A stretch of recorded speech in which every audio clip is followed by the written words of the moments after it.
This is another thing I was scared of about talking. Like, I don't want people to feel like I want people to feel sorry for me.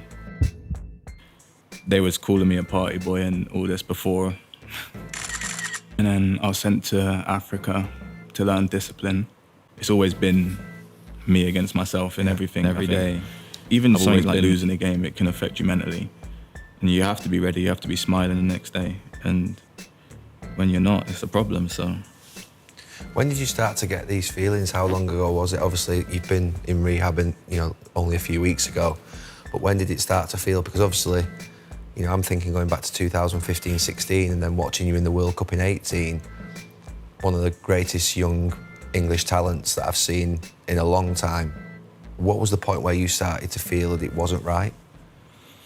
It's hard to pinpoint one exact moment. I mean, there was probably the saddest moment for me was when Mourinho was manager. I think I was 24. And I remember there was one session, like one morning I woke up, I had to go train, and this is when he'd stopped playing me. And I was in a bad place, and I remember just looking in the mirror. I mean, it sounds dramatic, but I was literally staring in the mirror. And I was asking if I could retire now. At 24, doing the thing I love. For me, that was heartbreaking. To even have had that thought at 24 to want to retire, that hurt me a lot. That was another thing that I had to carry. I mean, that's quite a long time ago, isn't it? It's like 3-4 years ago, and you've been carrying this. Obviously, you talked about the sleeping pills, but were you also drinking quite heavily as well in that period? I mean, that period, yeah, I was partying a lot. I was having a lot of parties. Just, I mean, it's... Because it's been suggested that you were going off the rails, basically. Yeah. That you've seen the tabloid headlines, haven't you, in that period? Yeah. That you were going out partying and obviously other things. The reality of what they say is not the reality. I think they was calling me a party boy and all this before, I was doing any of this. So I think people's perception of me was a lot different to the reality of what I was living. And then it got to a point where that happened and I was in a bad place. A lot of things had built up. I think, we all have emotions, and we think the best thing to do sometimes is to just stuff them down and hide them and lock them away. But over time, they just build up, and it gets to a point where we're human and it breaks and it all comes out. And I turned to all the wrong things. Like, I don't blame Mourinho, I don't blame anyone, My reaction to that wasn't right, but it wasn't something I had control over. It was my reality of when I was younger, the traumas I had, the things I dealt with throughout my life, and it all just came out. And I'm grateful that it happened at that time, because it could have been a time when I didn't feel and I couldn't find a purpose for myself. I couldn't remember the why I'd done it, why I'm here, why I'm doing this. So with football, and not just football, just being young, wanting to live the life that I want to live after this, and when it's done and when football's done, that gave me something extra to hold on to, and another reason why I need to stop. So I want to make it clear that I don't blame anyone for the way I feel. It's always been me against myself in everything. So I think I've always been, at 6, I was molested.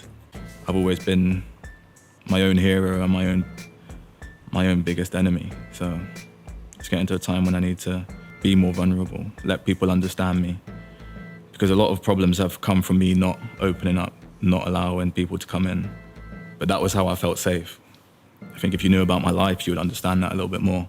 I think I found that if you let people in, it's the way they can hurt you the most. So I definitely hid from it, and I didn't allow anyone to do that. And it didn't work. I think we all hold on to not wanting to change because it's who we are. We'll lose our identity. But if you are, it's working, and that's great. But it gets to a point sometimes where it's not working anymore, and you need to change things. Childhood. And that was the point I was at. Something I haven't really spoke about that much, to be honest. I mean, I think there was a few incidents that can give you kind of a brief understanding.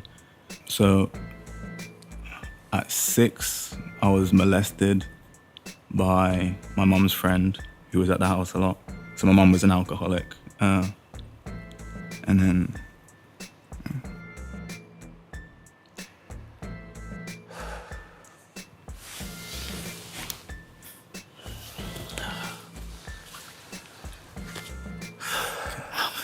Sorry.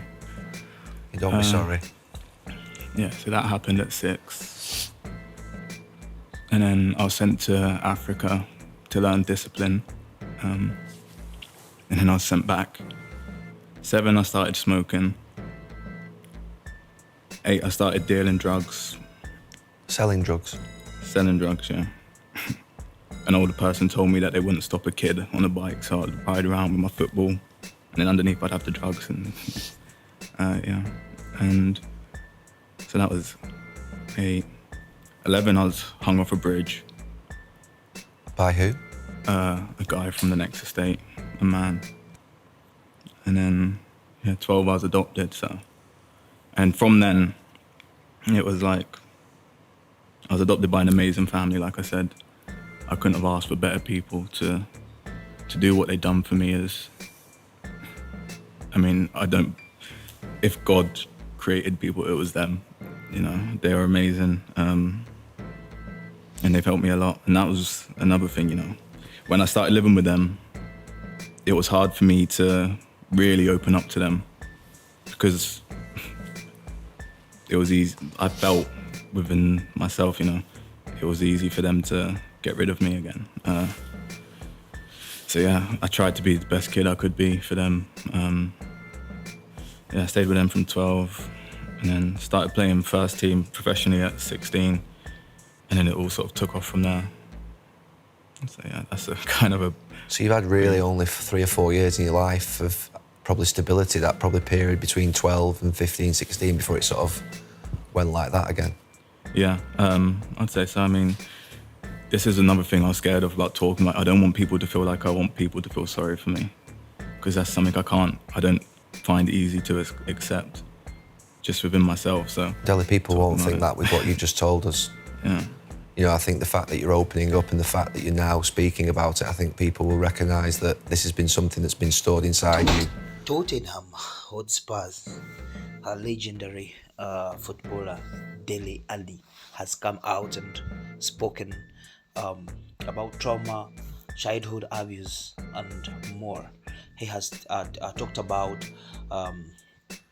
mental health, which sent him to over 6 months in rehab and all that. So it's not good to judge people, especially these footballers, when they are on the pitch, because they may be going through a lot.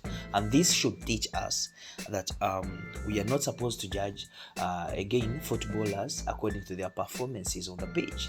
Ladies and gentlemen, Elijah updates. Kindly subscribe, hit that notification button so that you always get notified every time we make a post. We love you. Bye bye.